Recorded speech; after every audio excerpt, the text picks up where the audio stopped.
तस्यै नमैदमिदं भूययेवास्तु भूयः பன்னவையர் புதுவையாண்டாளரங்கற்கு பன்ன திருப்பாவை பல்வதியம் இனிசையால் பாடிக் கொடுத்தாள் நற்பாமாலை பூமாலை சூடிக் கொடுத்தாளைச் சொல்லு சூடிக் கொடுத்த சுடர்கொடியே தொல்பாவை பாடி அருளவல்ல பல்வளையாய் நாடினி வேங்கடவர்க்கென்ன விதி என்னையும் மாத்தம் நாங்கடவா வண்ணமே நல்கு.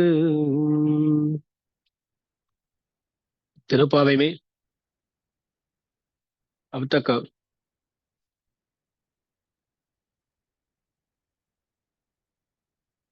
3 विषयों को देखे हैं, 3 प्रकरणों को देखे हैं। यानी पहले 5 पाशुरों में गोदा जी व्रत के लिए उपयुक्त कुछ अंशों के बारे में बताई। उसके बाद 10 पाशुरों में अपनी सहेलियों को जगाना, ये करी गोदा जी। उसके बाद 16वां पासुर पाशुर से शुरू करके द्वारपाल की अनुमति लेना, नंदगोप, यशोदा जी, बलराम, इनको जगाना। उसके बाद नीला देवी को जगाना की है। पिछले 2 पाशुरों में यानी कल और परसों के पाशुरों में हम देखे हैं कि नीला देवी और कृष्ण, इन दोनों को जगाने में लगी है गोदा जी। उंद मदगलितन जो 18वां पासुर है, उस 18वां पासुर में वंद तिरवाई मगध, नीला देवी से प्रार्थना की कि अम्मा जी आइए और दरवाजा खोलिए, है ना। और अगले पासुर में 19वां पासुर में क्या हुआ, नीला देवी आने वाली थी, तब कृष्ण आ गया, उनको रोक दिया और उनके स्पर्श से ये भी बेहोश हो गया। ये बिस्तर में दोनों लेटे हैं अब। तब 19वें पासुर में कुत्तविड़करीय पासुर में पहले कृष्ण से प्रार्थना करते हैं, मलर बार बा वाई तेरा वाई, थोड़ा मुंह खोलो, कुछ ना कुछ बात करो। तो नीला देवी को जगाए थे 18वां पासुर में। 19वां पासुर में कृष्ण को जगाते हैं, और कृष्ण जब कुछ बात करने वाला था, तब नीला देवी क्या करती है, अपने आंखों से संज्ञा करती है, अरे तो मुंह खोला तो देखो। तभी बोलते हैं मैतडंग कर्णिना, वो सुंदर आंख वाली, நீயுன் மணாளனை எத்தனை போதும் துயிலழவொட்டாய்கான் எத்தனை ஏலும் பிரிவார்த்தகில்லாயான் तत्वमन तगवेलोर एम्बावट। तो थोड़ा डांटते हैं, ऐसा समझ सकते हैं। बोलते हैं ना, अरे ये धर्म ही नहीं है, आपका जो पुरुषकारत्व है उसका अनुरूप नहीं है, आपकी जो करुणा है उसका अनुरूप नहीं है ये जो भी आप कर रहे हैं। तो ऐसा थोड़ा गुस्से में कहते हैं कुछ बात नीला देवी को। इनका तात्पर्य क्या है, अरे आपको ही हमें कृष्ण से मिलाना है, पर आप ही कृष्ण को रोक रहे हैं, तो ये आपका स्वभाव का अनुरूप कैसे हो सकता है। यही 19वें पाशुर में बीता। और क्या करते हैं, अब फिर से कृष्ण के पास ही जा रहे हैं। फिर से कहाँ जा रहे हैं, कृष्ण के पास। तो 18वां पाशुर में पूरी तरह नीला देवी, 19वें पाशुर में पहले कृष्ण को, बाद में नीला देवी को।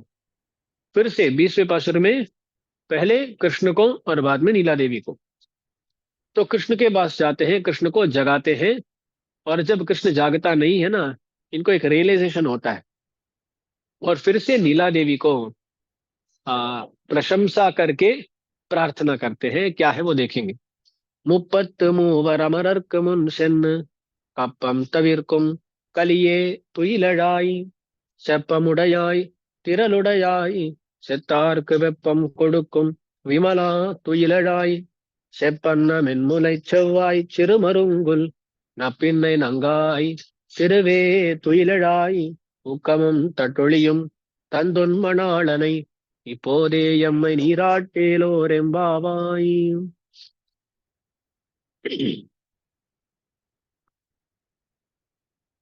इसमें पहले कृष्ण को जगाते हैं ना, मुप्पत मूवर अमरर्क मुनशिन कप्पम तविर्कुम कलिए। तो ये लड़ाई कृष्ण का वर्णन ऐसा करते हैं।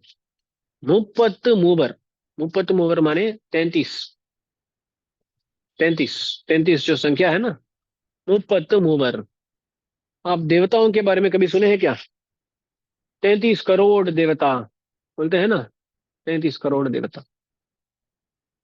यानी देवताओं में प्रधान 33 लोग हैं। कौन कौन है? द्वादश आदित्य बोलते हैं, द्वादश आदित्य।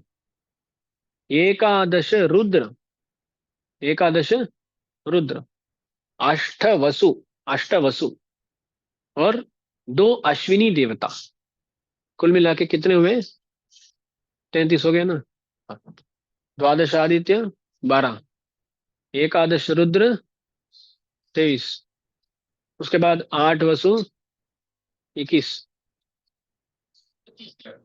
हाँ, 31। और दोनों को अश्विनी देवताओं को, हाँ, तो 33 लोग हो गए। इनके जो जो परिवार होते हैं ना, उनको मिलाकर 33 करोड़ बोलते हैं। कुछ लोगों का मानना यह भी है कि वो करोड़ नहीं है, कोटि माने श्रेणी, ग्रुप है। हाँ, ग्रुप, ग्रुप, समूह। तो 33 समूह है देवताओं का, ऐसा भी कहा जाता है। तो यह मुप्पत मूवर माने 33, 33 करोड़ यहाँ नहीं है, 33। मुप्पत मूवर अमरर। अमर माने कौन? देवताओं का नाम है अमर। अमराहा, निर्जराहा, देवाहा, ये सब देवों का नाम है। उनका अमर ऐसा एक नाम है, क्यों? क्योंकि उनकी मृत्यु नहीं होती है। हम्म। पर ऐसा मृत्यु नहीं होती है क्या? इंद्र की मृत्यु होती कि नहीं? हाँ, होती है ना। तो क्या है, हमारी तरह उनकी मृत्यु नहीं होती है। हमारी जो हमारा जो जीवन है ना, उसमें अचानक से मृत्यु आ जाती है। कर्मानुगुण मृत्यु आ जाती है। हम भी इस जीवन को वही समाप्त, इस जीवन को छोड़कर इस जन्म को समाप्त करके जाना पड़ता है। पर देवताओं का ऐसा नहीं है। बहुत सालों तक जीते हैं वो। उनकी उनका जो आयुष है वो बहुत ज्यादा होता है। इसलिए उनका नाम है अमर, जिनका मरण नहीं होता है। यानी जिनका मरण तुरंत नहीं होता है, बहुत सालों के बाद ही होता है। अच्छा, इसलिए उनका नाम है अमर। तो ये 33 जो देवता है, उनके मुन से पहले जाकर, उनके सामने जाकर, ऐसा दो अर्थ बता सकते हैं। तमिल में जो मुन ऐसा शब्द है ना, इसके दो अर्थ हैं। अब देखिए, वो पहले आता है माने उसका तात्पर्य क्या है? दो अर्थ बोल बता सकते हैं ना। कि पहले बोले तो टाइम में पहले, पहले आ गया माने सबसे पहले आकर, यानी टाइम से पहले आकर वो काम किया, ऐसा भी बोल सकते हैं। पहले माने 5 लोग हैं तो उनमें पहला यही है। देश के हिसाब से भी पहला हो सकता है। पहला दो तरह का हो सकता है ना, समय के हिसाब से, देश के हिसाब से, है ना। हमारे पहले ये है, हमारे पहले वो आ गए हैं। तो उसमें थोड़ा डिफरेंस होता है ना। ऐसे ही मुनशन माने उन देवताओं को जब भी कोई आपदा होती है, विपत्ति होती है ना, तब भगवान क्या करते हैं? मुनशिन्र, उनकी आपदा के होने के पहले ही भगवान आ जाते हैं। भगवान जाकर उनकी सहायता करते हैं। देवताओं की बहुत सहायता करते हैं ना भगवान। जब जब असुरों से उनको आपत्ति होती है, तब भगवान जाकर उनको बचाते हैं, है ना। और जब भी युद्ध भूमि में भगवान जाते हैं ना, पहले खड़े होते हैं। ऐसा नहीं कि भगवान पीछे रहते हैं। कुछ राजा क्या करते हैं ना, सेना को सामने रखकर वो पीछे रहते हैं। ऐसा नहीं, भगवान कैसे हैं? मुन सेना पहले जाते हैं माने सेना के आगे रहते हैं, सामने खड़े रहते हैं भगवान। तो मुप्पत मूवर अमरर्क मुनशन, उनके पहले ही जाते हैं। मुनशन कपम तविरकुम कलिए। उनका जो आ, कंप है, यानी आप देखिए तो उनका जो भय है, उनका भय को वो क्या करते हैं? भगवान भय हटा देते हैं। कपम तविरकुम कलिए। कपम का एक और अर्थ है, कर बोलते हैं ना, टैक्स। जब जब ये हिरण्यकशिपु, रावण, ये सब बहुत बलशाली हो जाते हैं, तब देवता उनको अपने अपने स्थान से हटा देते हैं। हटाकर क्या करते हैं ना, देवताओं को इनके लिए टैक्स पे करना होता है। कौन कौन करते हैं? देवता वर्ग उन असुरों को, हिरण्यकशिपु हो या राक्षस रावण हो, उनको वो टैक्स पे करते हैं। उसको भी कपम बोल सकते हैं। कपम माने दो है, एक है ये, आ, जब डर होता है ना, डर होते समय ऐसा शिवरिंग होता है, क्या बोलते हैं हिंदी में? कांपना, वही। वो कंप संस्कृत शब्द है, कांपना बोलते हैं हिंदी में।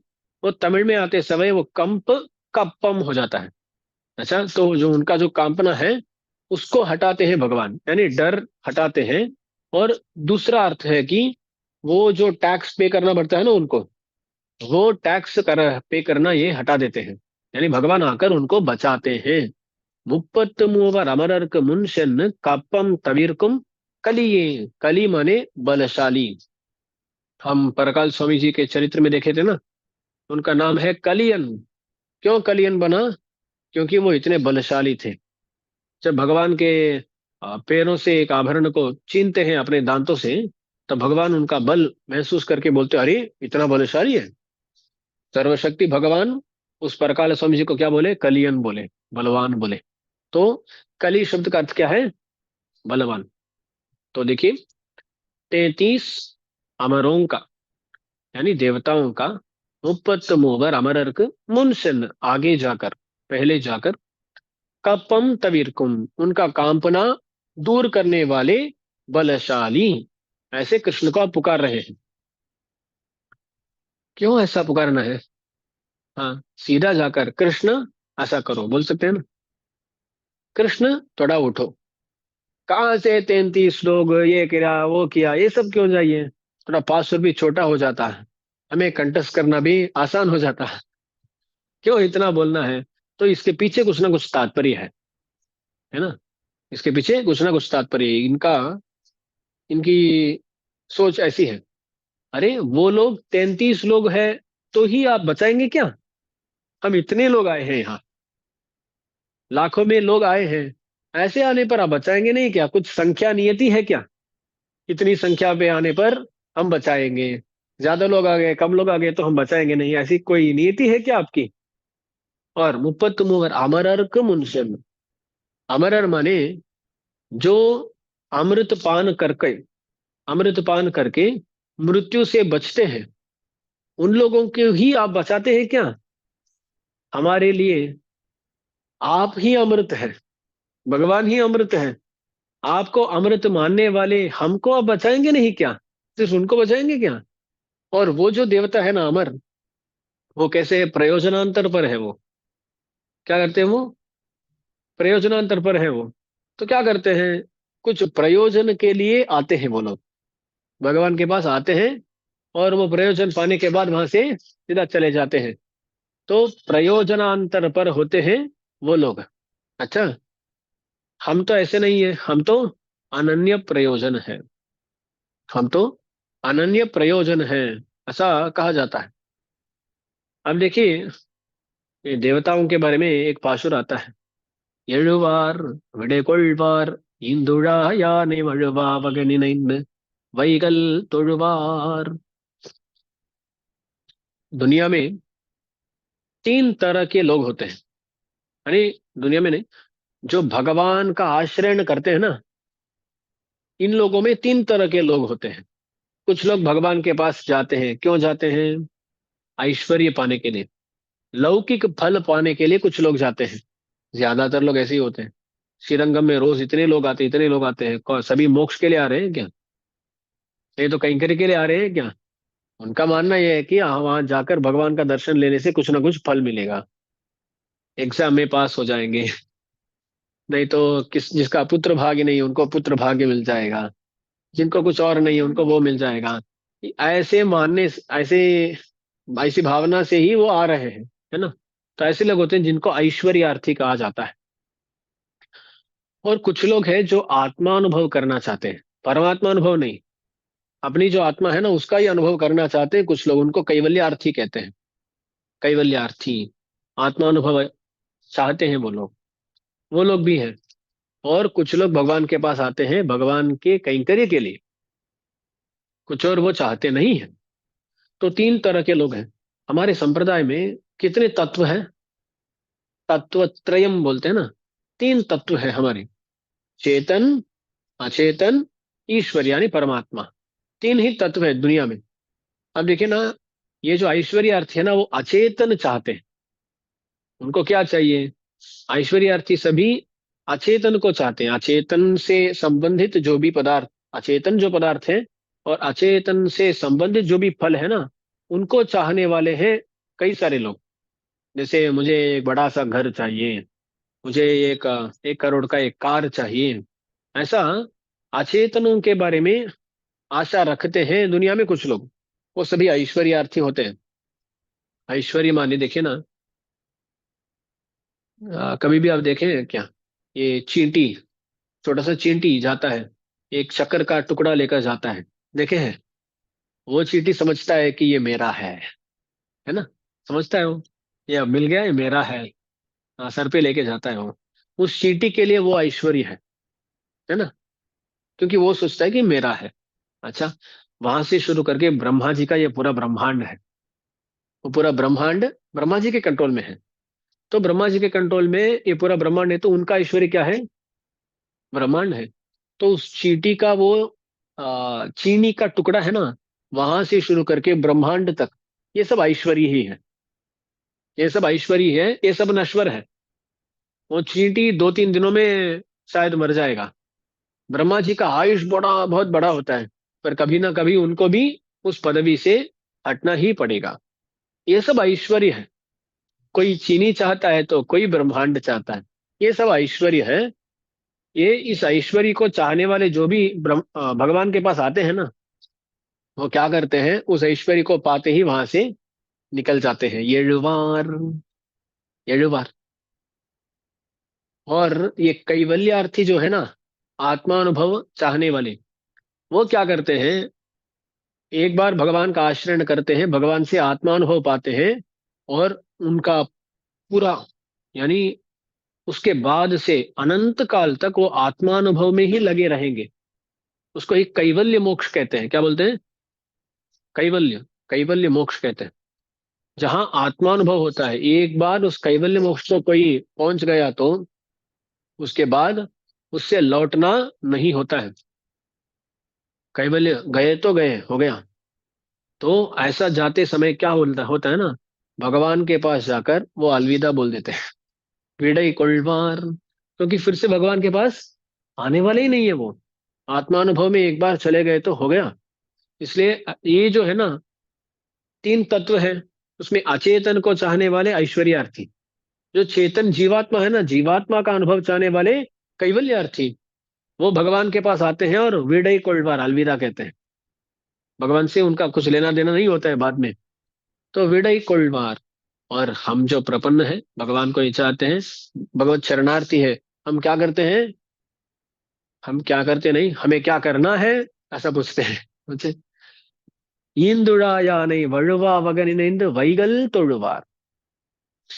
हम सदा भगवान के कैंकर्य में जुड़ना चाहते हैं।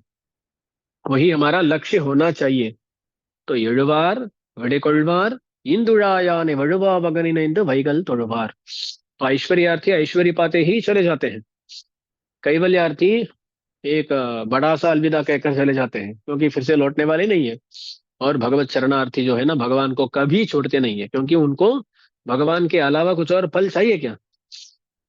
कुछ और फल चाहिए ही नहीं। इसलिए वो भगवान को कभी छोड़ते नहीं है। कभी भी छोड़ते नहीं है, छोड़ना भी नहीं चाहिए।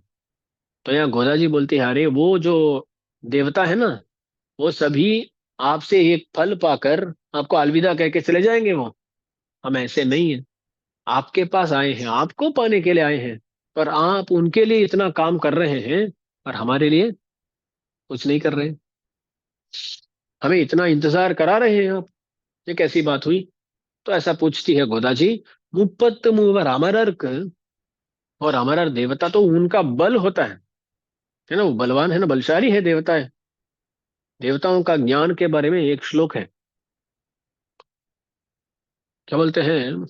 यावन्तः पांसवो भूमेः संख्याता देवमायया। हमारा जो ज्ञान है ना वो बहुत कम होता है। जैसे यदि कोई पूछे कि यहाँ कितने लोग बैठे हैं, हम एक बार ऐसा देखकर गिनती करके बोल सकते हैं, है ना। अब देवताओं का ज्ञान इतना होता है कि इस भूमि में जितने पामसु है, पामसु माने ये क्या मिट्टी का वो कण, हाँ कण, मिट्टी का जो कण है ना उसको पामसु बोलते हैं। वो इस पूरी भूमि में कितने कण हैं वो उसका नंबर बता सकते हैं। यावंतः पांसवो भूमे है संख्याता देव मायया। देवों के ज्ञान से वो क्या करते हैं, क्या कर सकते हैं, ये बता कर सकते हैं। तो इतना ज्ञान होता है उनका, समझे ना। तो देवताओं का ज्ञान भी बहुत ज्यादा होता है, बल भी बहुत ज्यादा होता है। हम उसके बारे में चिंतन भी नहीं कर सकते, है ना। अरे भूमि में जितने कण हैं उनके बारे में वो कैसे बताएंगे, पर वो बता सकते हैं। हम जैसा ऐसा देखकर हमारा हमारी गिनती कर सकते हैं ना, वैसे वो पूरी भूमि में जितने कण हैं उनका संख्यान कर सकते हैं वो लोग। तो ऐसे जो देवता है उनका ज्ञान भी है, बल भी है, पर आप उनको तो बचा रहे हैं, हमें क्यों नहीं बचा रहे हैं। तो ये सब गोदा जी के मन में चल रहा है। मुप्पत मूवर अमरर्क मुनसन, मुनसन, उनको आपदा जब आती है उसके पहले ही आप जाकर रक्षा करते हैं, आप जाकर रक्षा करते हैं। हम यहाँ आपके पास आ गए, हम ही आपको ढूंढ कर आए हैं, आने के बाद भी आप तुरंत रक्षा नहीं करते हैं।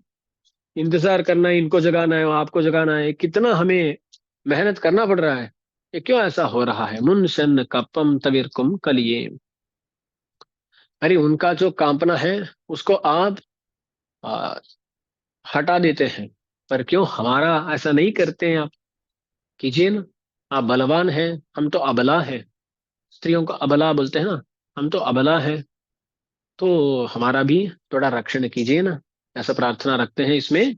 मुपत मूवर अमरर्क मुनशन कपम तविरकुम कलिए। तो ये लड़ाए और बोलते हैं हमारे लिए कुछ जाना नहीं है, कुछ बाण प्रयोग करना नहीं है, कुछ नहीं है, सिर्फ आपको जागना है। आपके जो आपका जो उठना है ना उसको देखकर हम संतुष्ट हो जाएंगे। उन देवताओं के लिए ऐसे नहीं है ना, आपको जाना है, युद्ध करना है, ये करना है, वो करना है, ये सब करना पड़ता है। पर हमारे लिए इतना नहीं करना है। क्या करना है, सिर्फ आप उठो, आपका दर्शन दो, उस दर्शन पाकर ही हम खुश हो जाएंगे। इससे ज्यादा हम कुछ नहीं चाहते हैं। तो ये लड़ा, ये थोड़ा उठो ना। उसके बाद भी बोलते हैं, रिकॉर्डिंग स्टॉप्ड।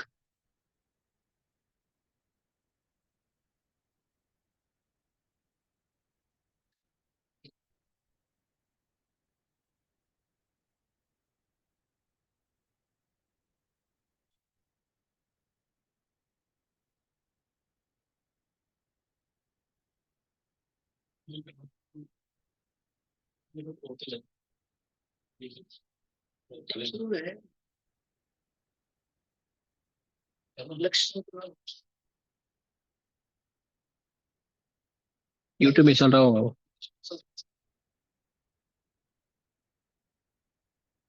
और भी भगवान का वर्णन करते हैं। steppam उडयाई, तिरलुडयाई, सितार्क वेपम कोडुकुम विमला तोइलडाई।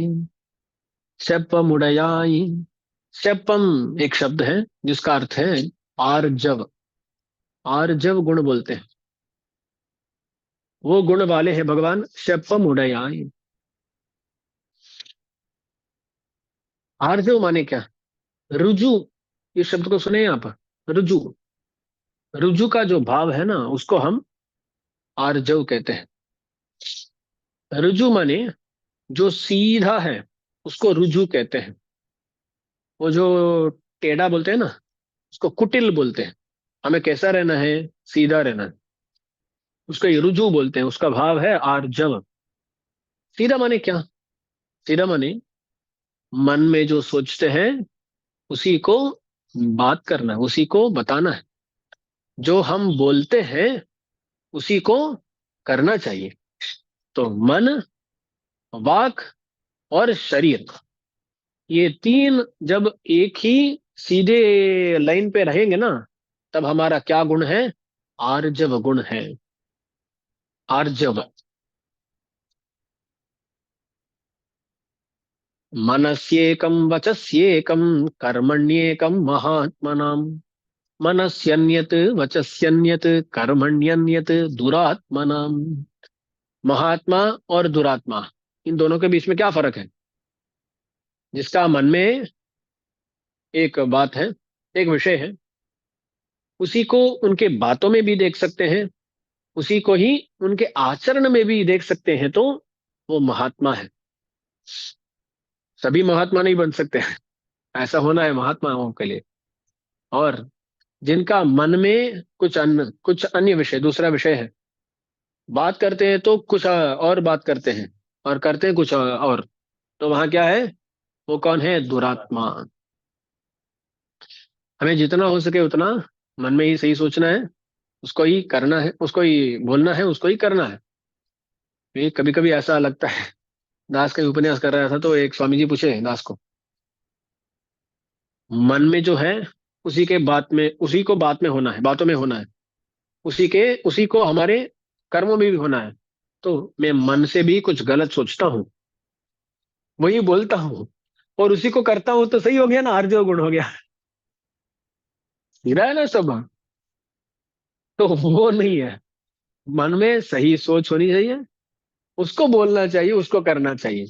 अरे मन में कुछ गलती हो गई तो उसको मन से ही हटा दो। हाँ, मन से ही हटा, तो मन में हो गई तो उसको बातों में मत लाओ, शरीर में मत लाओ, क्योंकि मन में बहुत सारे सोच आएंगे। बहुत आते हैं ना, कुछ भी आता है। गलत ऐसा नहीं बोल सकते सही सोच ही आते हैं, गलत सोच भी आएंगे, तो उनको वहां से ही कंट्रोल कर लेना चाहिए। तो क्या है ना, जो भी हम बोलेंगे वो मन में जो है वो इसी को हमें बोलना है। अच्छा, मन में जो अच्छे विषय हैं उनको ही बोलना चाहिए, और जो बोले हैं उनको करना भी चाहिए। तो ये जो गुण है ना, आर्जव गुण, ये अति मुख्य है। अब दुनिया ऐसी हो गई कि लोगों के मन में कुछ ना कुछ होता है, और बाहर दिखावट के लिए कुछ ना कुछ बोलते हैं। कभी कभी ऐसा होता है, दास देखते हैं, सीधे आने आते, जब सामने कोई आता है ना तब बोलते हैं, अरे अडियन दासन, ऐसा बोलते बात करते हैं। उसके वहां से जाते ही उसको डांटते हैं, अरे वो बंदा बहुत तंग करता है, सताता है, ऐसा बोलते हैं जाते ही। एक कहीं देखा था दास का एक दोस्त क्या किया, फोन में, हाँ अडियन सुन, अडियन अडियन अडियन बोलता, ऐसा फोन रखा, फोन रखते ही उसको डांटना शुरू कर दिया। अरे अभी अभी तो अडियन दासन वो सब बोल रहा था, और फोन रखते ही क्या हो गया ना, बदल जाता है। क्यों है ना, मन में कुछ और है और बोलती में कुछ और। ऐसा नहीं होना चाहिए। शास्त्रों में ये बताया गया है कि जहां स्तुति नहीं करनी है वहां स्तुति भी मत करो, निंदा भी मत करो। आजकल ये हो गया कि निंदा करना गलत है, पर स्तुति तो सबको करना है, ऐसा हो गया। कोई अच्छा करता है नहीं तो भी स्तुति तो कर लो, और अद्भुत है, आश्चर्य है, एक्सेलेंट, फैंटास्टिक, कुछ ना कुछ। सबको वो इंकरेजमेंट चाहिए, है ना। इसलिए क्या करते हैं, अच्छा हो या ना हो, सबको क्या बोलते हैं, एक्सेलेंट बोल देते हैं। कभी कभी लगता है कुछ लोग ना उपन्यासक हैं जो बहुत मेहनत करके बहुत अच्छे उपन्यास करते हैं, वहां भी आकर सब लोग क्या करते हैं, स्वामी बहुत आश्चर्य है, महदाश्चर्य है बोलते हैं। और कोई ना उसका उपन्यास वो खुद सुने तो भी सुन नहीं पाते हैं, ऐसे भी कुछ लोग होते हैं। वहां भी आकर लोग क्या करते हैं, अत्याश्चर्य, महदाश्चर्य पोस्ट करते हैं। तो तभी लगता है, अरे वो स्वामी इतनी अच्छी तरह से बात कर रहे हैं, ये तो कुछ नहीं बोले उस उपन्यास में, पर सबको वही प्रशंसा मिलती है, तो यहाँ कहाँ आर्जव है? लोगों में आर्जव नहीं है, या उनको ये समझ में नहीं आ रहा है, पता नहीं। पर क्या है ना, आज का ट्रेंड ऐसा है कि सबको स्तुति करो, और सीधा देखने पर, सामने देखने पर स्तुति करो, आप ऐसे हैं वैसे हैं। ऐसा नहीं करना चाहिए। सच ही बताना चाहिए, जहां है उसको हमें बताना चाहिए, जहां ना चाहिए वहां स्तुति भी नहीं करना है। तो स्तुति हो या निंदा हो, जहां चाहिए वहीं करना है।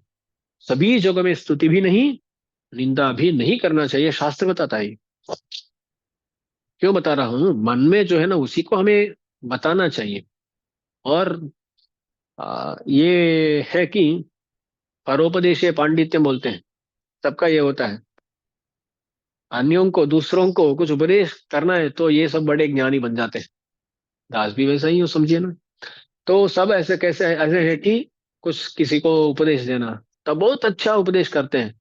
जब आचरण को आता है ना, तब कुछ नहीं लागू होता है। और विषय ऐसा है कि ज्यादातर लोगों को क्या सही है क्या गलत है वो मालूम है। ऐसा नहीं कि मालूम नहीं है। क्या है ना, जो मन में है वो बातों तक आता नहीं है। जो बातों तक आ गया वो आचरण तक आता नहीं है। पर ये आ गया तो तब हम महात्मा हो जाएंगे। तो महात्मा होने का प्रयास तो करना है ना हमें। तो भगवान का ये आर्जव गुण है। जो मन में है वही बोलते हैं, वही करते हैं। इसको भी आर्जव कहा जाता है। और एक और तरीके से भी इस आर्जव गुण का वर्णन किया जाता है। यानी भगवान हम सभी के साथ मिलते हैं ना। भगवान देखे तो अवतार करते हैं और कई सारे काम करते हैं। कई सारे लोगों से मिलते हैं भगवान। ये सब करते हैं। ऐसा करते समय उनके उनके स्तर में आकर भगवान उनके साथ आ, समय बिताते हैं, उनके साथ मिंगल होते हैं भगवान। तो देखिए ना, भगवान मनुष्य भी बनते हैं क्योंकि हम मनुष्य जन्म में हैं। भगवान देव ही बने रहे तो हम उनसे कनेक्ट नहीं हो सकते। तो वो मनुष्य भी बनकर आते हैं, कभी कभी जानवर भी बनकर आते हैं। तो दुनिया में जो लोग जैसे हैं उनके हिसाब से भगवान अपने आप को थोड़ा बदल कर आते हैं। ऐसा बताया जाता है कि भगवान एक एक युग में एक एक वर्ण का मूर्ति लेकर, वर्ण की मूर्ति लेकर भी आते हैं। क्योंकि कृत युग में, सत्य युग में देखे तो वहां सब सत्वगुण पूर्ण होते हैं। उनके लिए सफेद बहुत अच्छा लगता है। तो भगवान क्या करते हैं ना, उनके लिए अपने आप को सफेद बना कर आते हैं भगवान। तभी उनको हम अट्रैक्ट कर सकते हैं, आकर्षित कर सकते हैं। तो भगवान ऐसे है कि वहां सामने जो आदमी है उसके लिए क्या सही होगा, उसको अपने मन में रखते हुए भगवान आते हैं, उनके साथ मिलते हैं, ये सब करते हैं। तो देखिए भगवान का ये भी आर्जव गुण बताया जाता है। तो जो सामने वाले हैं ना, उनके उनका समान बनकर, उनका सीधा रहते हुए उनसे मिलना, इसको भी आर्जव कहते हैं। तो भगवान ऐसे भी आर्जव गुण वाले हैं। इन सभी को सेप्पम उड़याई बोलती है गोदा जी, आर्जव गुण वाले। तिरल उड़याई। तिरल उड़याई, तिरल शब्द का अर्थ है पराभिभवन सामर्थ्य। पराभिभवन सामर्थ्य यानी पर माने यहाँ शत्रु है, शत्रुओं को जीतने का सामर्थ्य, शत्रुओं से जीतने का सामर्थ्य है भगवान का। तो देखिए ना, भगवान एक तरफ भक्तों के साथ बहुत अच्छी तरह मिलते हैं और एक तरफ जो शत्रु है ना उनको मारना भी जानते हैं। तिरल उड़ाया। अब देखे तो कृष्ण बनकर आए भगवान, तब पांडवों के साथ कैसे मिले। पांडवों के लिए दूत बने, सारथी बने, कुछ भी बने, कुछ भी बनने के लिए तैयार थे। पर उसी समय में, उसी अवतार में कौरवों के लिए ये कैसे बने, शत्रु बनकर रहे ना। तो उनको नाश कर दिए पूरी तरह। तो एक तरफ भक्तों के लिए अच्छे होते हुए भी एक तरफ शत्रुओं के लिए अलग सा रहते हैं भगवान। शपम उड़याय, तिरल उड़याय। भक्तों के प्रति आर्जव गुण, शत्रुओं के प्रति पराभिभवन सामर्थ्य। और उसके बाद बोलती हैं, शतार्क वेपम कोडुकुम विमला तुई लड़ाई। शत्रार माने शत्रु, शत्रुओं को ताप देने वाले यानी दुख देने वाले विमल बोलते हैं। शत्रुओं को दुख देने वाले, ताप देने वाले विमल। शतार्क वेपम कोडुकुम विमल। ये विमल माने क्या है, जो शुद्ध है उनको विमल बोलते हैं ना, जिनका मल नहीं है यानी शुद्ध है। भगवान की एक शुद्धि है। भगवान शुद्ध है, क्या शुद्धि है। हमारे आचार्य बताते हैं, सभी लोग सोचते हैं कि भगवान समान है। भगवान सबके लिए समान है क्या। सबके लिए भगवान समान है, हाँ है। गीता जी में बोलते हैं भगवान समोहम सर्वभूतेषु, समोहम सर्वभूतेषु। पर हमारे आचार्य कहते हैं भगवान समान नहीं है। भगवान आश्रित पक्षपाती है। आश्रित पक्षपाती। अरे तो कृष्ण बताए ना, समोहम सर्वभूतेषु, उसका तात्पर्य क्या है? तो बोलते हैं समोहम माने, देखिए ना, भगवान सबके लिए समान नहीं है। सभी के अपने अपने कर्मानुगुण ही भगवान जन्म दिए हैं, ये सब दिए हैं ना। सब समान है क्या? कोई भी समान नहीं है। कोई भाई बहन हो तो भी समान नहीं रहते ना। दो भाई है, ट्विंस है, तो भी समान नहीं है। क्यों? उनका कर्म, उन दोनों में हर एक व्यक्ति का कर्म अलग अलग सा है। तो ये क्या बता रहा हूं दास, भगवान समान है माने ऐसा समान नहीं कि सबको एक ही तरह देखते हैं। कब समान होते हैं भगवान? जब कोई आश्रय करने के लिए आता है ना, तब भगवान उन दोनों को समान रूप से देखते हैं। जैसे देखिए ना, सोचिए कि रावण भगवान को समाशरण करने के लिए आया, विभीषण जी भी समाशरण करने के लिए आए। भगवान ये नहीं बोले कि अरे कल तक तू इतना बुरा काम किया है, इसलिए तुम्हें स्वीकारूंगा नहीं। विभीषण को ये नहीं बोलेंगे कि कल तक आप बहुत अच्छे थे, इसलिए मैं स्वीकार रहा हूं। तो जो भी आश्रय करने के लिए आएगा ना, वो रावण क्यों ना हो, विभीषण क्यों ना हो, प्रहलाद क्यों ना हो, कोई और क्यों ना हो, सभी को भगवान समान रूप से देखते हैं। तो आश्रय के समय में भगवान वहां पक्षपात नहीं करते। ये नहीं बोलते अरे ये तो एक महीने के, एक महीना पहले ही आ गया, तो इसको पहले मैं लेता हूँ, स्वीकारता हूँ, इसको बाद में, ऐसा नहीं बोलते भगवान। आश्रय करने के लिए जो भी आता है उसको समान रूप से ही देखते हैं, वो ज्ञानी हो, अमीर हो, गरीब हो, कुछ भी हो, भगवान समान रूप से रहते हैं सभी के साथ। पर इससे ये नहीं होता है कि इसके अलावा, आश्रय काल के अलावा सभी समयों में भगवान समान ही रहता है, ऐसा नहीं होता है। क्योंकि हर एक व्यक्ति का जो भी कर्म है, उसका अनुगुण ही उनका उनका जीवन रहता है। तो भगवान वहां समान नहीं होते हैं। और विशेष रूप से भगवान आश्रित पक्षपाती कहलाते हैं। आश्रितों के प्रति पक्षपात है उनका। वो गलत नहीं है, वो सही है।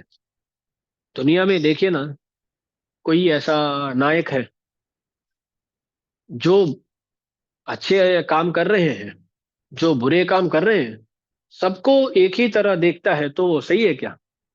सरकार जो दंडनीय है उनको दंड नहीं देती, तो आप उस मानेंगे क्या? नहीं मानेंगे ना। नहीं, जो दंडनीय है उसको दंड देना ही है। जो अच्छे हैं उनको जो उनके लिए फल देना है वो देना ही है ना। इसलिए भगवान भी क्या करते हैं, जो आश्रित है, आश्रितों के प्रति भगवान पक्षपाती है। और आश्रितों के प्रति पक्षपाती होना भगवान के लिए शुद्धि है। यदि आश्रितों के प्रति भगवान पक्षपाती नहीं है, तब भगवान अशुद्ध हो जाएंगे। तो ऐसी अशुद्धि भगवान में नहीं है। आश्रितों के प्रति पक्षपाती है भगवान। इसलिए हम बोलते हैं शतार्क, यानी शत्रुओं को ताप देने वाले शुद्ध। शत्रुओं को ही ताप देते हैं, ऐसे शुद्ध है आप। थोड़ा उठिए ना, थोड़ा जागिए ना। हम कुछ और पूछ रहे हैं क्या?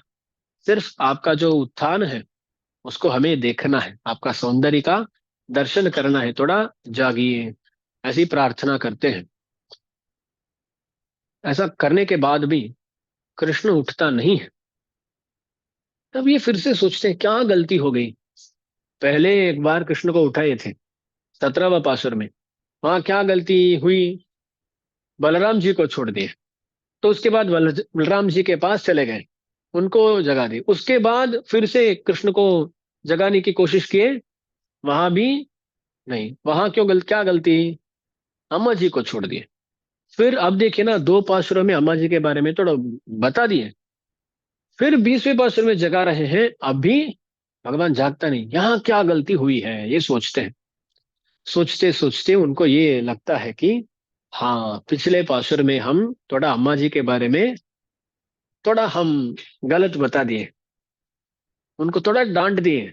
अरे आपका स्वभाव का अनुगुण नहीं है, स्वरूप का अनुगुण नहीं है, ऐसा आप कैसा कर सकते हैं, थोड़ा उनपे कठोर तरीके से हम बात कर लिए। इसलिए कृष्ण थोड़ा गुस्से में है, ऐसा ये अपनी गलती को समझते हैं।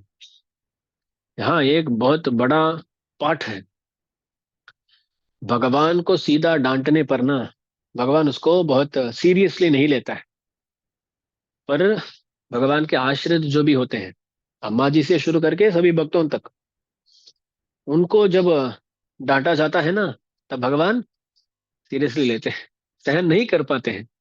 तो यहाँ कृष्ण जागता नहीं है, क्योंकि नीला देवी को ये डांटे हैं, तत्वमन तगवन ऐसा बोले है ना, इसलिए कृष्ण जागा नहीं। तो ये सोचते हैं हाँ, थोड़ा ज्यादा बोल दिए हम शायद, इसलिए भगवान जाग नहीं रहे। तो क्या करेंगे अब? उसके लिए प्रायश्चित करना है ना, उसके लिए प्रायश्चित करना है। कभी कभी क्या क्या हो जाता है ना, बहुत किसी को डांट दिए तो, अच्छा बच्चे होते हैं, दो बच्चे हैं, उनमें से एक बच्चे को बहुत डांट लेते हैं, तो क्या करते हैं ना, उसको थोड़ा कॉम्पनसेट करने के लिए बहुत लालन करते हैं। उसको जो चाहिए थोड़ा, उसको अच्छा मैसूर पाक दो कुछ मीठा दो, ऐसा करते हैं ना। मिठाई देने से उनको थोड़ा, वो जो भी डांटे हैं ना, उसको कॉम्पनसेट करने का प्रयास करते हैं। वैसे ही यहाँ भी नीला देवी को थोड़ा डांटे, बहुत ज्यादा नहीं पर थोड़ा, उसको कॉम्पनसेट करने के लिए बहुत प्रशंसा करते हैं नीला देवी को। इसके बाद செப்பன்ன மென்முலை செவ்வாய் सिरुमरुंगुल नप्पिन्नई नंगाई तिरुवे तुइलड़ा। यहाँ पूरी प्रशंसा ही प्रशंसा है। पहले बोलते हैं शेपन्ना मेनमोलई, अम्मा जी के जो वक्षस्थल है ना, उनका वक्षस्थल, उसके बारे में बोलते हैं शेपन्ना मेनमोलई।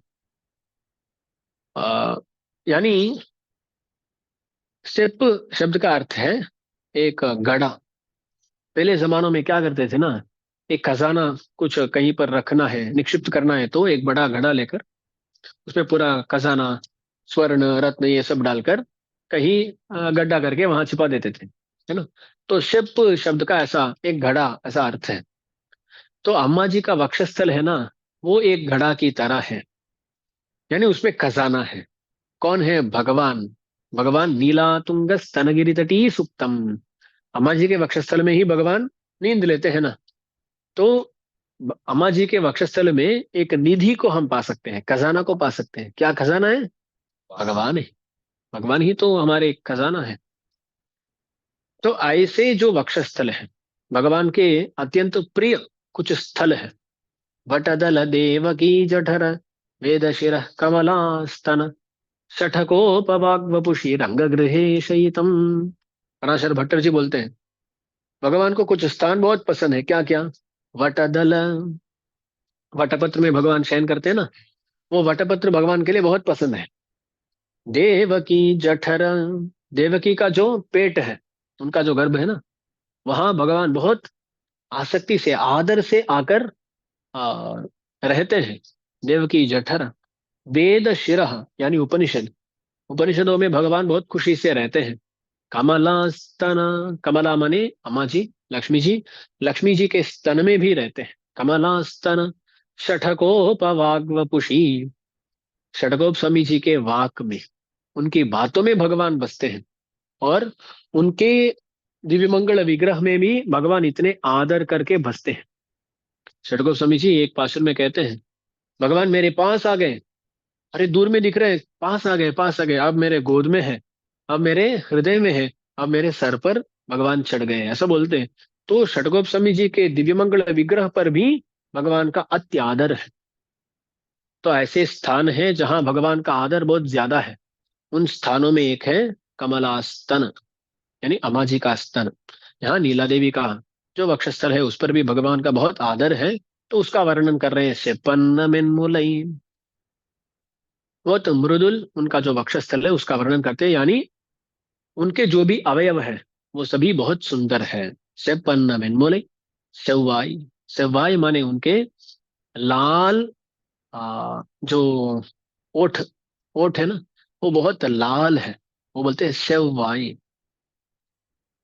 उनके वो जो मुख है, उसमें जो मुस्कान रहता है, उसको देखकर कृष्ण बहुत बहुत आश्चर्यचकित हो जाता है, आकर्षित हो जाता है। हम पहले भी देखे हैं ना, जब स्वयंवर के लिए कृष्ण गए थे ना, नीला देवी को शादी करने के लिए, लग गए थे ना, उनका मुस्कान देखकर, कृष्ण उसको देखते ही, अरे इस मुस्कान के लिए मैं कुछ भी कर सकता हूँ, ऐसा सोचकर ही वहां जो वृषभ थे उनके ऊपर कूद लिए कृष्ण। तो इतना सुंदर मुस्कान वाली है नीला देवी, शव्वाई और सिर मरुंगुल। सिर मरुंगुल, सिर मरुंगुल माने उनके जो मध्य प्रदेश होता है ना, यानी आ, क्या बोलते हैं, इडई पगड़ कमर, कटी कटी प्रदेश, हाँ। वो जो कटी प्रदेश होता है ना, वो बहुत छोटा सा है। सिर मरुंगुल, जो सौंदर्य का वर्णन किया जाता है ना, सौंदर्य का वर्णन करते समय क्या बोलते हैं, वक्षस्थल थोड़ा विशाल होना चाहिए, कटि प्रदेश छोटा सा होना चाहिए, उसके बाद जघन प्रदेश फिर से वो बड़ा होना चाहिए। ये तो बोलते हैं ना, दास पहले भी बताया हूँ। उलूखल बंधन के समय में, उलूखल बंधन के समय में, उलूखल है, उलूखल से कृष्ण बांधे गए हैं। वहां देखे तो लग रहा है कि दो उलूखल है वहां, क्योंकि ये कृष्ण भी उलूखल की तरह ही है। उलूखल कैसा होता है, ऊपर थोड़ा बड़ा, बीच में छोटा, और फिर से बड़ा। वैसा ही कृष्ण भी, वक्षस्थल बड़ा है, वो कटि प्रदेश देखे तो बहुत छोटा है, फिर से बड़ा है। और ये दूध माखन ये सब खा कर बहुत मोटा है कृष्ण। पर उसका जो कटि प्रदेश है ना, वो तो छोटा ही है। तो वही सौंदर्य लक्षण है ना, कटि प्रदेश को छोटा होना चाहिए। और यहाँ नपी नहीं, उनका वो जो कटि प्रदेश है ना, वो भी बहुत छोटा है, ऐसा यहाँ बताया जा रहा है।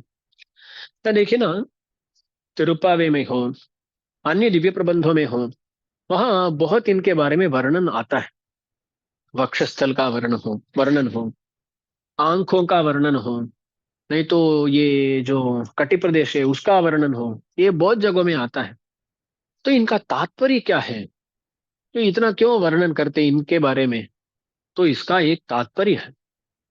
जब षटगोप स्वामी जी या परकाल स्वामी जी स्त्री भावना में गा रहे हैं और वक्षस्थल के बारे में, आंखों के बारे में वर्णन कर रहे हैं, वहां तात्पर्य क्या है ना, जब किसी का आंखों का वर्णन हो रहा है, तब अर्थ यह है कि उनका बहुत अच्छा ज्ञान है। आंख ज्ञान के लिए प्रतीक है, इसलिए जब किसी का आंखों का वर्णन हो रहा है, तब अर्थ क्या है, वो बड़े ज्ञानी है, ऐसा अर्थ जानना है। और जब यहाँ गोपियों का हो, किसी और का हो, वक्षस्थल का वर्णन हो रहा है, वहां भक्ति, भक्ति का प्रतीक है। वो तो बहुत सुंदर वक्षस्थल वाले हैं, ऐसा बोलने से क्या बताया जा रहा है, वो बहुत अच्छी भक्तिवान है। उनका, उनकी जो भक्ति है ना, वो बहुत सुंदर भक्ति है, अच्छी भक्ति है, ये अर्थ है। और जब कटि प्रदेश का वर्णन आता है ना, वहां वैरागी के बारे में बात कर रहे हैं। जैसा कटि प्रदेश छोटा सा होता है ना, पता नहीं कब वो टूटने वाला है, वैसा ही वैराग्य भी होता है। वैराग्य पता नहीं कब वैराग्य हमसे निकल जाएगा। वैराग्य ऐसा ही है ना, वैराग्य माने क्या, जो विषय है उनमें इच्छा न होना, उसी को वैराग्य कहते हैं। राग माने इच्छा, विराग माने जिसका इच्छा, जिसकी इच्छा नहीं है। वैराग्य बोले तो इच्छा न रखना। तो अब देखिए, वैराग्य ऐसा होता है, आप सुने प्रसव वैराग्य, स्मशान वैराग्य, ये सब कहते हैं। जब एक महिला का, वो महिला प्रसव होता है ना, तब वहां जो दर्द होता है, उस दर्द से लगता है अरे इसके बाद कभी भी बच्चा ही नहीं चाहिए, वैराग्य के साथ ही हमें रहना है, ऐसा लगता है। पर कितने दिनों तक, वो देखते देखते वो वैराग्य चले जाता है। ऐसा ही श्मशान वैराग्य बोलते हैं। जब किसी की मृत्यु होती है, मौत होती है, उसके बाद श्मशान में जाकर उनका दहन होते समय सबको लगता है अरे ये मनुष्य जीवन कितना तात्कालिक है, ये क्या है, ऐसा बहुत वैराग्य उत्पन्न होता है। वहां से घर आते ही कुछ ना कुछ झगड़े में, कुछ ना कुछ झगड़े में लगे जाते हैं। और उन, वो जो कहीं ये सब होते हैं ना 10 दिनों में, उसमें बहुत झगड़ा आ जाते हैं। अरे जब श्मशान में थे, तब तक वैराग्य उत्पन्न हो रहा था, घर आते ही फिर से अरे ये मुझे नहीं मिला, ये हुआ नहीं। और ये कोई बड़ी बड़े धनिक का मरण हो गया, उसकी मृत्यु हो गई, तो उसके बाद में वहां बच्चों में बहुत होता है ना झगड़ा, मुझे ये चाहिए, ये प्रॉपर्टी चाहिए, ये चाहिए। तो वैराग ऐसा है कि वो उत्पन्न होता है, उत्पन्न होते ही पता नहीं कब टूटने वाला है वो।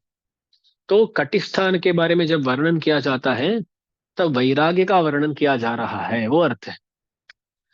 तो ऐसे जब भी अवयवों का वर्णन हो रहा है, वक्षस्थल का हो, कटि प्रदेश का हो, आंखों का हो, तब उसका तात्पर्य हमें ऐसा ही समझना है। क्योंकि आழ்वार क्यों इनके बारे में इतना वर्णन कर रहे हैं, ये प्रश्न तो मन में रहेगा ना। तो यहाँ समझना है कि जब अपने आंखों के बारे में बोल रहे हैं तब ज्ञान के बारे में बता रहे हैं, जब स्तन के बारे में यानी वक्षस्थलों के बारे में बात कर रहे हैं तब भक्ति के बारे में बात कर रहे हैं, जब कटि प्रदेश के बारे में बात कर रहे हैं तब वैराग्य के बारे में बात कर रहे हैं। ऐसा नपिन नीला देवी के अवयवों का वर्णन करते हैं और बोलते हैं नपिन नंगाई। और नीला देवी नंगाई, नंगाई माने आप परिपूर्ण है। क्योंकि यहाँ तीन अवयवों के बारे में बात किए हैं और अन्य भी अवयव रहेंगे ना, तो उन सभी को मिलाकर बोलते हैं आप सौंदर्य परिपूर्ण है, आप सौंदर्य परिपूर्ण है ना, पिन्ने नंगाई।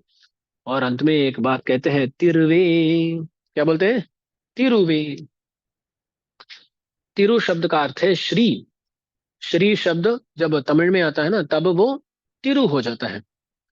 तो आप साक्षात लक्ष्मी ही है, यानी वो लक्ष्मी जी जो भी काम करती हैं वो सभी काम आप भी करते हो। इसलिए आप कौन है? लक्ष्मी है, तो उनको तिरु बोलते हैं। ऐसा तिरु बोलना इनके आत्मगुणों को भी दर्शाता है। यानी अब तक अवयवों का वर्णन हुआ ना, तो देह गुण उनका वर्णन हुआ है। अब तिरुवे बोलने से आत्मगुणों का भी वर्णन हो गया है। तो देखिए ना, किसी को इससे ज्यादा क्या प्रशंसा कर सकते हैं। आप साक्षात लक्ष्मी ही हैं, ऐसा नीला देवी का वर्णन करते हैं जो भी लक्ष्मी जी करते हैं। हम देखें ना, श्री शब्द का अर्थ क्या है? सुनती है, सुनाती है, श्रवण करती है, करने के लिए रहती है, और गुणों को बढ़ाती है, दोषों को मिटाती है। ये सब श्री शब्द का अर्थ है। वो जो भी लक्ष्मी देवी करती है ना, वो सब काम आप भी करते हो। इसलिए आप तिरु है, आप पुरुषकार है, पुरुषकार बनिएगा। और बोलते हैं न पिन्ने नंगाई तिरुवे तुई लड़ाई, थोड़ा उठो। तो उठ जाती है नीला देवी और पूछती है अरे क्या करना है मुझे बताओ। तभी बोलते हैं உக்கமும் தட்டொழியும் தந்தொன்மனாளனை இப்போதே எம்மை நீராட்டு। உக்கமும் तटोलियुम। उक्कम माने आ, पंखा। पंखा होता है ना, उसको उक्कम बोलते हैं। टाटोली माने आईना। क्या बोलते हैं? मिरर। आईना बोलते हैं ना। दर्पण, दर्पण संस्कृत है वो, दर्पण है। तो उसको तटोली बोलते हैं, है ना। तो उक्कमम तटोलियम, पंखा और दर्पण। और तटोली का एक और भी अर्थ बताया जाता है कि डोल। डोल के बारे में पहले से बता रहे हैं ना। तो ये जो भी व्रत के लिए हमें चाहिए, पंखा चाहिए, डोल चाहिए, ये दर्पण चाहिए, ऐसे जो भी पदार्थ है उनको भी देना। उनके साथ आपके जो प्रिय कृष्ण है उनको भी देना। उक्कमुम तटोलियुम तंद उन्मणालन, उन्मणालन आपका जो प्रिय है कृष्ण, उस कृष्ण को भी मुझे हमें दे दीजिए। क्योंकि ये पूछे कि उक्कमुम तटोलियम चाहिए तो पंखा दे देगी, दर्पण दे देगी, पर कृष्ण नहीं आए तो इनका उद्देश्य क्या है? कृष्ण ही तो उद्देश्य है। तो बोलते हैं आपका जो प्रिय है उनको भी दे दीजिए। अब देखिए ना, उक्कमम तटोलियम उन मनालनयम तंद, दर्पण दीजिए, पंखा दीजिए, कृष्ण को भी दीजिए। यानी ये जो अचेतन पदार्थ है ना, दर्पण, ये सब उनकी तरह ही कृष्ण भी है। यानी नीला देवी संकल्प की तो दर्पण देने की तरह कृष्ण को भी दे सकती है। अचिद्वत पारतंत्र बोलते हैं ना हम, अचेतन की तरह परतंत्र रहना। इतने परतंत्र है कृष्ण नीला देवी को, नीला देवी को इतना परतंत्र है। तो नीला देवी को प्रार्थना करते हैं ऐसा आपके कृष्ण को भी दीजिए। और इप्पोदे यम्मई नीराट, अभी आपको हमें स्नान कराना है। इप्पोदे यम्मई नीराट, इप्पोदे माने अभी। क्योंकि पता नहीं इसके बाद ये गोपालक हमें छोड़ेंगे या नहीं, इसलिए अभी आपको क्या करना है? हमें स्नान कराना है। ये व्रत स्नान करने करने के लिए तो जा रहे हैं ना, तो इसलिए ये जो भी व्रत के लिए पदार्थ अपेक्षित है उन पदार्थों को दीजिए, कृष्ण को भेजिए और हमारा स्नान कराइए। तो यहाँ क्या है ना, हमें अकेला स्नान नहीं करना है, हमें कृष्ण के साथ ही रहना है, कृष्ण के साथ ही स्नान करना है। तो और स्नान कराना कौन? आपको ही कराना है। आप जब कृष्ण को देंगे, आप जब कृष्ण के साथ हमारा स्नान कराएंगे, तभी हम खुश होंगे। नीला देवी दी है, इस भाव से हम खुश रहेंगे, ऐसा बोलते हैं।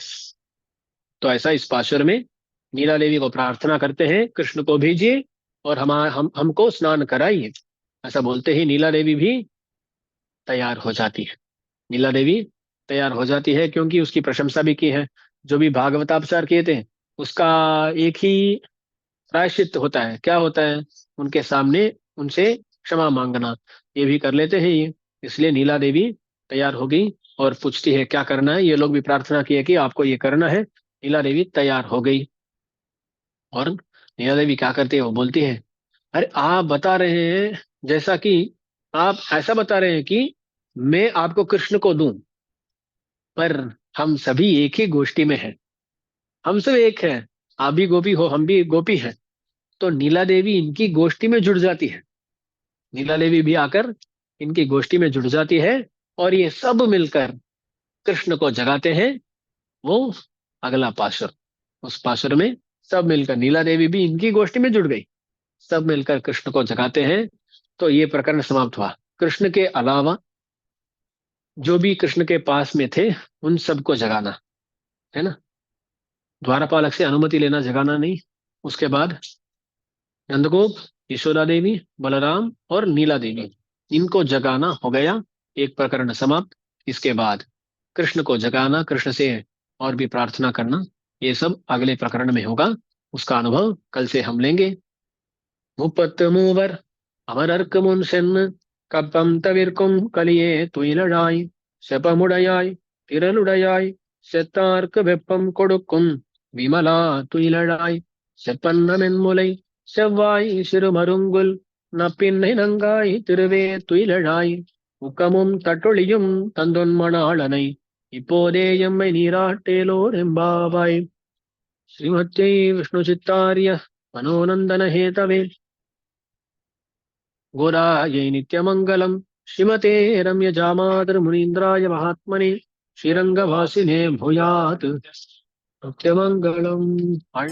जय श्रीमन्नारायण जय श्रीमन्नारायण जय श्रीमन्नारायण जय जय